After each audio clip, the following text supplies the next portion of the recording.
ba wax loolu. xam nga sénégalais da ngay wax lu tuuti ñu ñëw sénégalais du fen nag Sénégal du fen sénégalais ñoom duñu fen mais c'est des champions ci yokk c'est des champions ci yokk wala nga wax benn wax ne lii ñuul na dinañ fexe ba ne ah dafa ne woon weex na mais dañ ko peinture bu ñuul ce que j'ai dit c'est très simple et je le maintiens mooy 5 ans fii ci Sénégal benn président mënul développer ce pays-là en 5 ans amul c'est pas possible pourquoi parce que déjà pour ficeler les grands travaux ñun bi ñu nekkee ak Macky Sall mais pour faire Diamniadio bi il nous a fallu au moins jusqu'à la fin du premier mandat ngeen di soog a gis ay étages di émerger et les autres projets terre bi kañ ngeen ko gis inauguré presque à la fin du deuxième mandat du président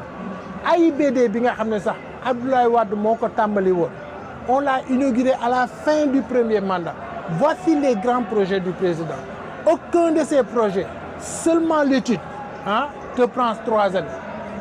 projet wu étude rek terre wala BRT ça te prend 3 années yu mat parce que c'est très compliqué mooy comme ut ay pétrole ak yu demee noonu ay mine et je maintiens amul benn président bu mun a ñëw Sénégal en 5 ans mu change et je maintiens ça te du ma ko dindi maintenant mais man je parlais pas au président Diomaye mooy jël non waxuma ne mandat bi président Diomaye munu ko yokk c'est pas possible du tout dañ ko verrouiller à 5 ans moi je parlais des futurs présidents qui vont venir pour penser au moins d'abord le président Diomaye parce que su fekkee le président Diomaye en 2029 yàlla def na mu gagné mais su gagné am majorité mais c'est mon droit de lui dire mais président attention 5 ans tous tes prédécesseurs yi fi def les réalisations ils l'ont fait en 12 ans donc c'est normal même su fekkee dañuy jël un seul mandat pour un président de 7 ans mu dem yoonam keneen ñëw mais aucun président ne pourra développer ce pays en 5 ans et je le maintiens léegi nag le président Diomaye mënu ko actuellement le président Diomaye mënul yokk mandat. ndax nee nga après élection yi di ñëw buñ ci noppee. et là c'est son choix moi man xam nga borom xam-xam day waxuma fi woon en 2021 qu'il y avait une dette cachée. En 2021 maa njëkk a proposé maa njëkk a annoncé que le président Macky Sall a endetté ce pays à un taux boo xam ne ses prédécesseurs ku nar a ñëw dina ko dal man maa ko njëkk a wax maa njëkk a wax le président Diomaye maa njëkk a wax le président Diomaye mu dàq Sonko séparé ak moom man maa ko njëkk a wax Sénégal ak yeneen yoo xam ne man maa ko njëkk a wax et ça c'est des débats intellectuels débat intellectuel tu dois répondre comme un intellectuel amul saaga amul xas ak yooyu waa ji il a posé un débat mais répondez par un débat. nee nañ bii moom day taal réew. ay intellectuel yu bëri nee nañ lii moom day taal réew. mais loolu seen opinion la mais est-ce que xool nañu le fond est-ce que xool nañu ñoom que un président 5 ans ne suffit pas pour développer ce pays est-ce que xool nañu loolu li ñu xool mooy des taal réew mais taal réew comment ça appartient au président ça na man du ma décider ne man maa Diomaye mënul yokk mandat c'est pas possible c'est verrouillé gis nga Macky Sall bi mu ñëwee en 2024 en 2012 2017 la waroon a jeexal mais 2017 dafa dem ci constitution bi conseil constitutionnel ñu ne ko mënoo wàññi sa mandat parce que prêter nga serment donc Diomaye mënul yokk mandat dal leen ñi nekk fii di përëx nañu dal Diomaye mënul yokk mandat mais man dama poser un débat intellectuel bi mooy lan mooy que Sénégal benn président et là je défie tout le monde fii ba 2100 je défie benn président xam nga dañu def un parallélisme dañu jéem a corréler les gouvernements européens les gouvernements américains leur mandat de 5 ans jéem ko corréler avec le mandat de 5 ans des pays africains. Mais ces gouvernements-là, le gouvernement américain a fait 210 années pour arriver pour arriver aujourd'hui à son développement. ñoom bi nga xamee ne commencé nañu constituer seen dëkk ba léegi amul dara lu ñuy changer seen dëkk. Est-ce que tu sais que la constitution américaine kenn mësu koo laal Clinton sax moo ñëw def un effort ne nañu bind le mot nègre dans la constitution parce que ça sonne mauvais nigger ça sonne mauvais léegi ñu def amendement kenn laalu constitution on a fait un amendement pour ne tout le texte de la constitution fu ñu mënoon a wax nègre nañ fa bind africain américain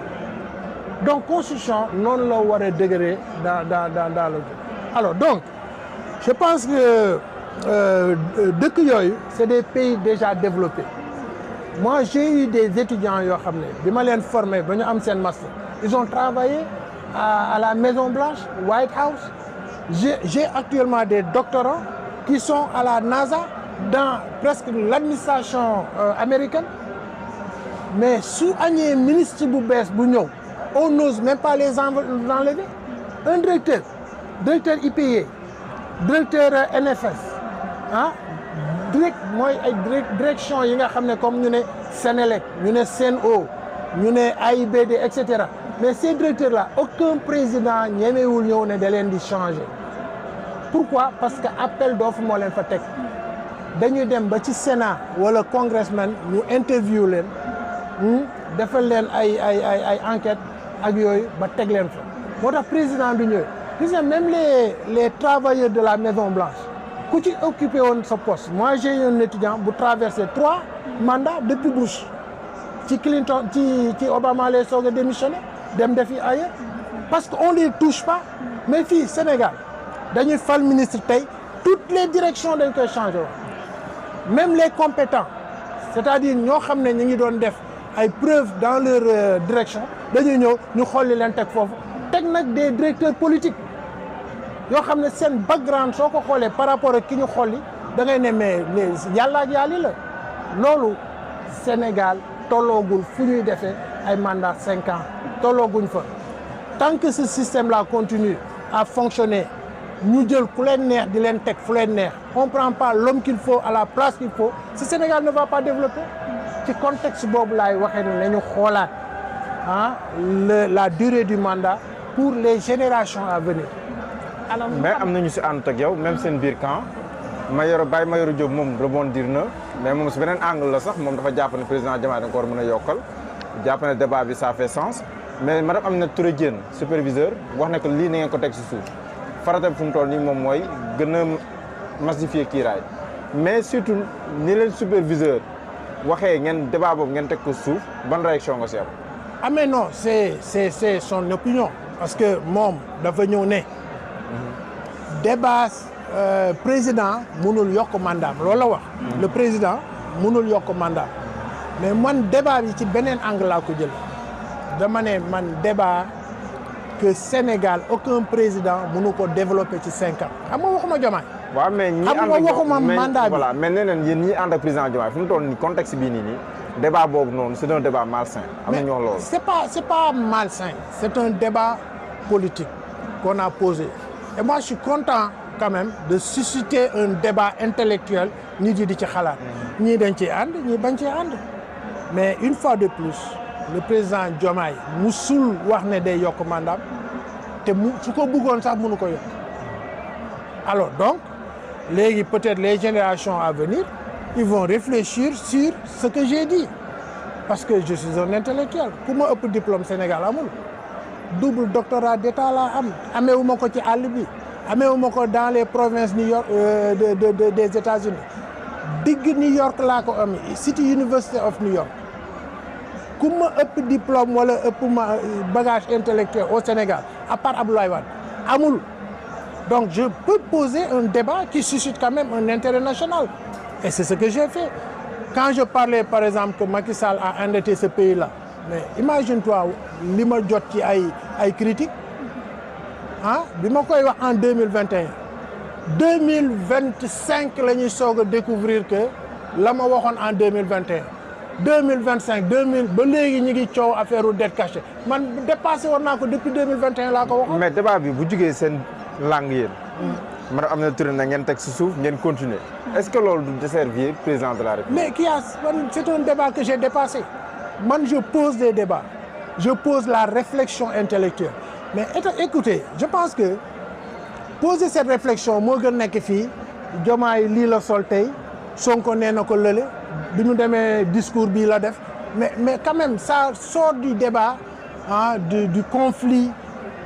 qu'on a la tradition d'écouter tout le temps. Au moins cette fois-ci j'ai posé un débat qui a suscité. mais qui nous rappelle quelque chose aussi.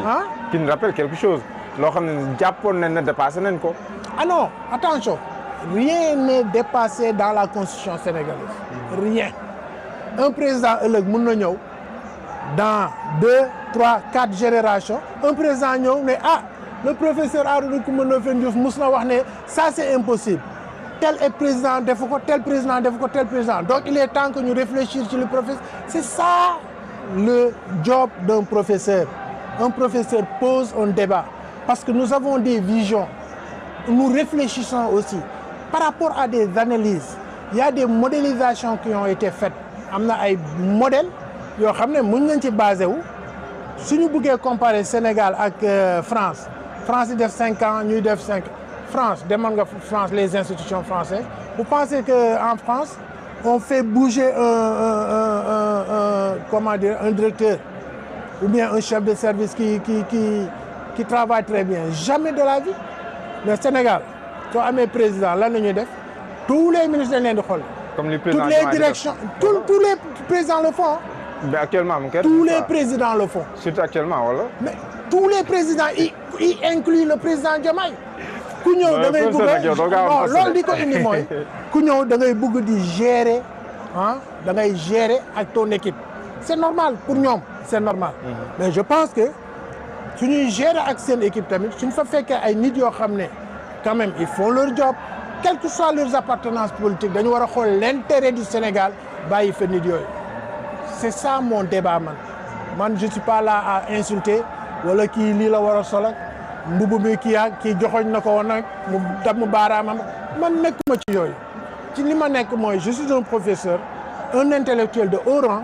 qui a fait le tour du monde qui a enseigné partout qui vient qui pose des débats yoo xam ne ça suscite des intérêts loolu jarul saaga jarul xaste jarul nangam jarul sax tiit parce que c'est un débat ñun mun nañ ko approprier dans 2 générations dans 4 générations etc.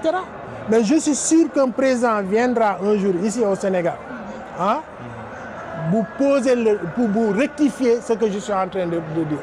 alors professeur ndax yaakaaroo ne nag président Diomaye ngir sax mu yeggali lim fi jot a fekk du am ay jafe-jafe ndax boo xoolee gouvernement bu bees bi mu teg nii ay critique moo leen accompagner ndax ci gis-gis politique nanu ko jëlee dafa ëpp sax tey liñ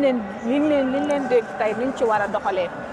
Barki Dembo Ndiaye gis nañu même le ministre des forces armées ñu critique fortement jëmee si li nga xamante ni moo di sortie yoo xamante ni def na ko par rapport loo xamante ni jàpp nañ ni